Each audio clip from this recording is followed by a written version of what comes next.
Hello and thanks for joining us on Beyond 100 Days. I am Abosede Adeniradremi. We apologize for starting behind schedule.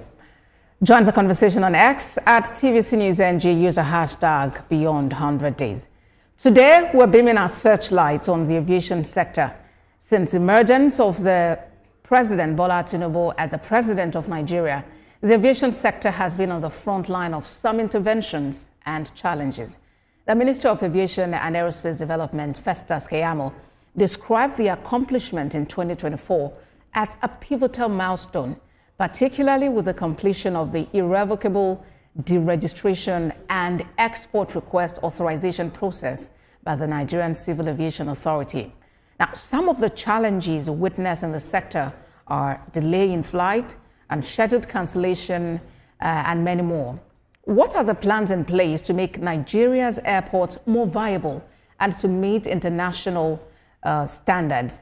Managing Director, Federal Airports Authority of Nigeria, Olubunmi KUKU, joins me now on the program. Thank you for joining us on Beyond 100 Days today. At different fora, you have acknowledged the fact that there is a decay in the aviation sector and in the industry, rather. Tell us now, what strategies have you adopted so far to tackle it, and what is the progress report? Good evening again, and thank you very much for inviting me on the show today. I think we've spent too much time talking about the decay, and it's time to start fixing, and that's exactly what we're doing. What is even more critical is the continuity that is required, meaning that wherever we stop, being the work or the good work of the Honorable Minister and, of course, of the agencies within the ministry, somebody needs to pick that up, which is the biggest challenge that we see, is that once we have new administration, sometimes we tend not to continue or complete existing projects. So let me talk about the work that we're doing as opposed to what has happened, because I'm sure you heard me talk about that endlessly. I think the first thing is to block some immediate gaps, and we did that with minor rehabilitation works at a lot of our airports. I'm sure that if you've been a traveling passenger over the last 90 days, you will see that the airports are cleaner, they're friendlier in terms of the atmosphere. We've lit up some of those airports a lot more, and it's more spacious in certain areas. That is just the minimal that we can do in terms of interventions, at least to make sure that while we focus on the large infrastructure projects, and of course, rehabilitating some of the facilities, you're able to do that. If you fly through the domestic airport in Abuja, you would notice that there's a lot that has been done. If you came into that airport about 6 months to a year ago, it was dark. It was almost like the Hall of Doom. We've lit up that airport tremendously. We've opened up the space, the seating arrangements in terms of the facility, and of course, what we hear everyone complain about, which is the conveniences.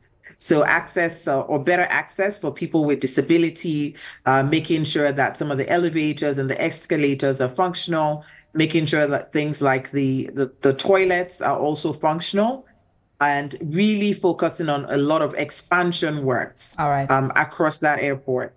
All right. The same thing goes if you go into the north, if you go into the south or the southeast, you will see similar projects and similar progress that is being made. All right, let's talk about the viability of these airports, because, of course, it might not be all of them that have been able to attain the level of success that you're describing here.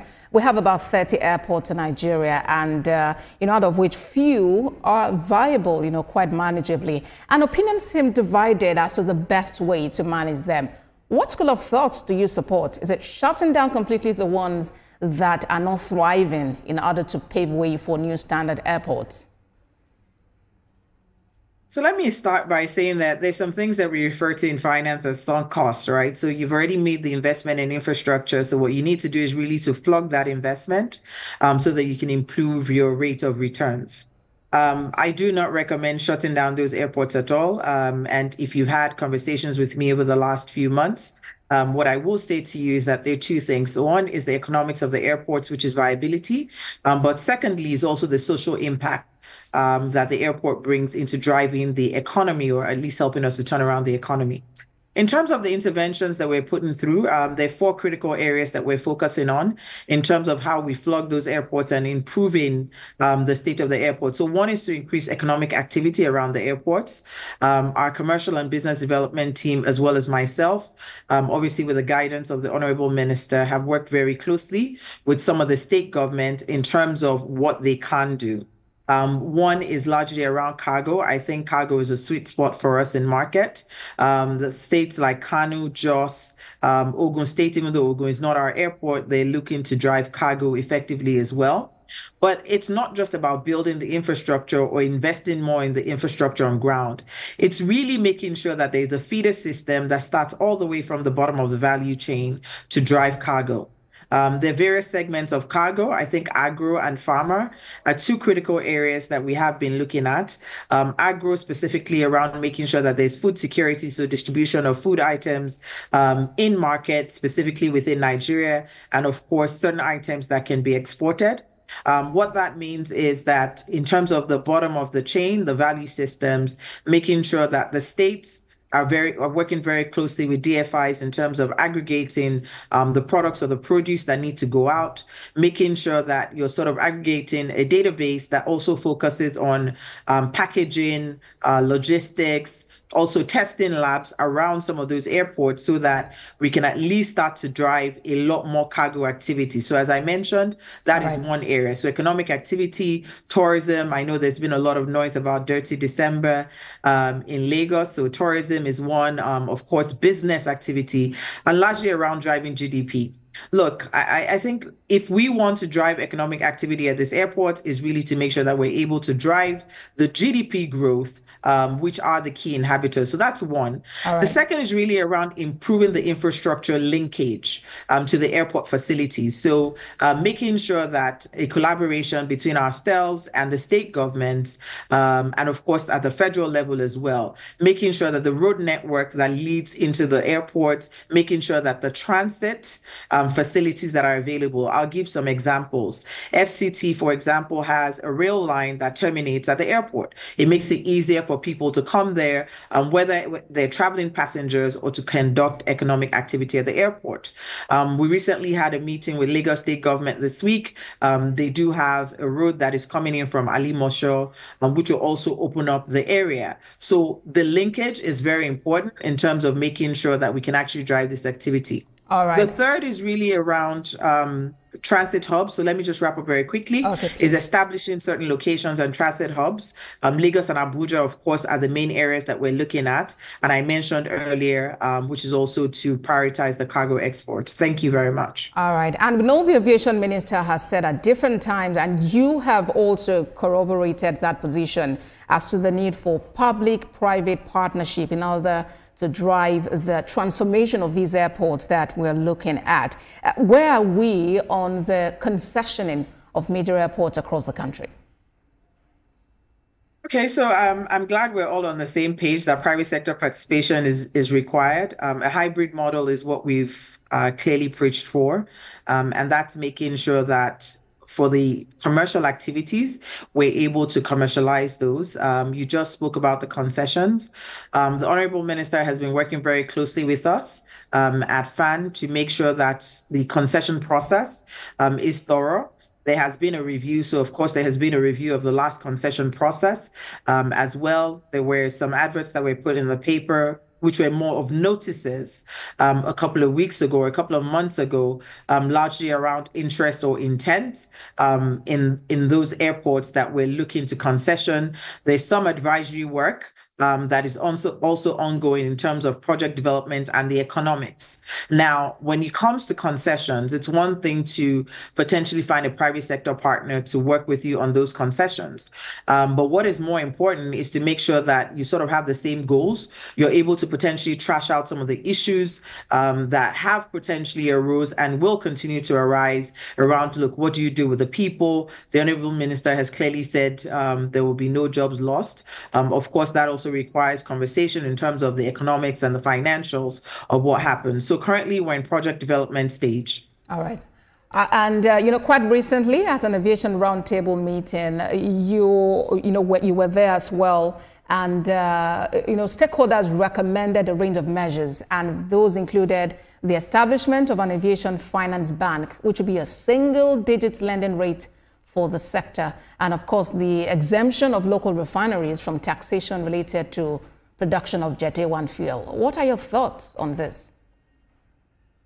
So while I respect the Aviation Roundtable heavily in terms of their thoughts and their enormous contribution to the sector, I'm actually not of the opinion that we set up another institution for financing. I think that we have a lot of institutions that exist today who are finance houses. So, for example, you have some of the commercial banks, even though we know that financing from commercial banks tend to be at double-digit rates.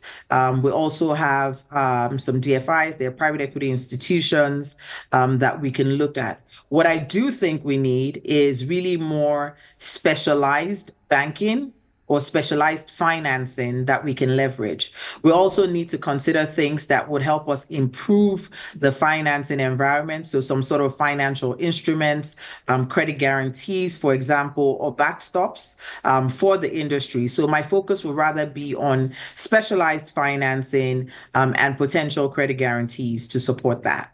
All right, let's talk about runways. What is the current state? And please provide some level of clarification, about the controversy of the runway construction at 532 billion naira earmarked for the construction of a second runway in Abuja and rehabilitation of other runways in designated airports.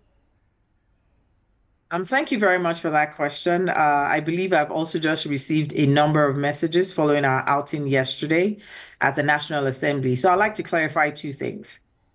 We have a number of runways in Nigeria today. So we'd mentioned to you that there are 22 airports that are owned by the federal government. We also support some airports that are owned by the state. I did make specific reference to airports who had runways that had exceeded their lifespan. The average lifespan of a runway is about 20 to 25 years. A lot of our runways in Nigeria have actually exceeded that time, meaning that we've had them for 30 plus 35 years. And what it means is that we need to actually reconstruct those runways. The reconstruction of those runways, the 580 billion that I initially mentioned, is actually for over 17 runways, and it's not just the runways. It includes the runways, it includes some perimeter roads, it includes fencing. So I've seen some commentary where people are saying, what do they need all of this money for? I encourage you, please just look at Google if you're in the construction business or in the aviation business, to try and understand what it means to build runways, taxiway links, apron expansion work that we need to do, and of course to make sure that we put a safe environment together for everything that happens on the air side. Now, the reference that the Honorable Minister made while we were at the National Assembly yesterday was specific to the second runway project that is happening in Abuja. That project was initially awarded to some consultants and contractors by previous administrations. I believe that from conversations with the ministry, the scope of that project has changed. There's also been price variations, of course, which is affected by the scope and, of course, FX fluctuations. There's some additional information that has come on which the minister has, which, of course, provides him with a lot of discomfort around the numbers that has been provided to him. And to that effect, he has largely come out to say, instead of accepting a figure that has been provided to him, he needs to provide more oversight and more scrutiny. And I believe the question is, what is happening with that? Who's handling that project? The project was initially being handled by the ministry, of course, with support from the Federal Airports Authority of Nigeria, which I head. We have had several engagements with the ministry, and we will continue to have that in the next coming weeks so that there's some clarity around that project. All right, then. And as we begin to wrap up the conversation, let's talk about the recertification of the Lagos and Abuja airports by the Civil Aviation Authority. What does this mean to FAAN, and how could this improve service? So the Lagos and Abuja airports are two of our critical gateways. As you know, we have 5 international airports in Nigeria who all provide access to our international community. Before December, when those airports were certified, we were literally running airports that are not being certified, which is largely against the global standards that airport run by. There were a number of gaps that were identified. Some were safety and security related. Some had to do with the state of the infrastructure. Some had to do with policy and documentation. We were able to close a significant amount of gaps, but it doesn't mean that the work stops. There's still some work that needs to be done around those runways to make sure that we're operating at optimal standards, and we're working very closely with the Civil Aviation Authority on that.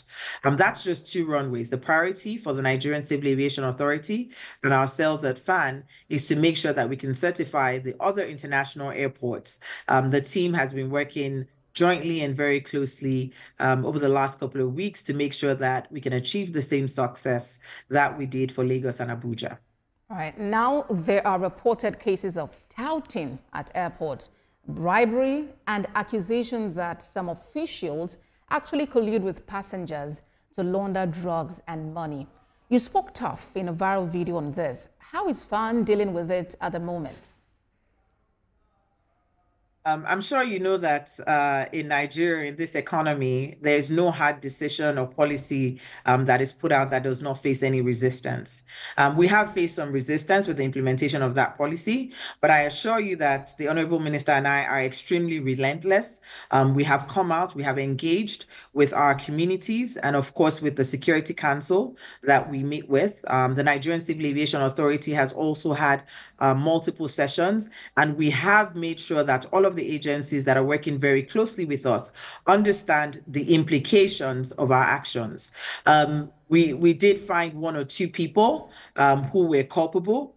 I mentioned that we have a magistrate court that has been set up in some of our locations. We do make sure that they're prosecuted, they're set as good examples. And I also want to use this medium to let every Nigerian know that if you are stopped at the airport and someone is asking you to support them in any illicit activities, you will find yourself culpable along with those officials. So I'm saying very boldly again, and I'm supporting my Honorable Minister to say that our airports are tout-free zones, and we ask that you stop. We are putting in all necessary measures from our end to make sure that that stops as well, of course, with the continued support of the National Security Advisor and the Security Council, which we meet. So it's also our responsibility as Nigerians. You've heard me say it. You've heard the minister say it. If any agency, including mine, comes to you within the airport premises and wants to engage in such activities, it is your responsibility to tell them no. If they ask you for funding, tell them no.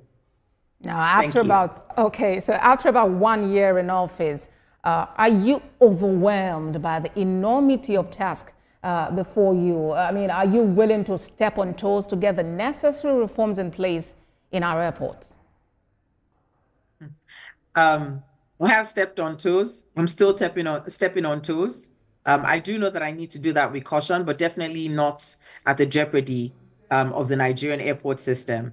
If I have to, I will step down and I will resign if I realize that it's not working. But what is important for me is to make sure that I do what is right. I do the needful, largely in terms of making sure that there are critical infrastructure projects in front of me, making sure that Nigerians are safe. I continue to say that safety is my priority in the industry, making sure that our runways, our pavements, our airfield lighting are up to par to make sure that we can do that. So the thoughts around, stepping on toes or being overwhelmed, if I'm tired, I will get out of the job. Managing Director, Federal Airports Authority of Nigeria, Olubunmi KUKU, thank you so much for joining us on the program today. Thank you very much. It was indeed a pleasure. Well, that's our program today. We thank you very much for watching. There's a repeat tonight at midnight and, of course, at 6 a.m. Do join us. You can also watch on our social media and also on our YouTube channel. I am Abosadi Adeniran. Bye for now.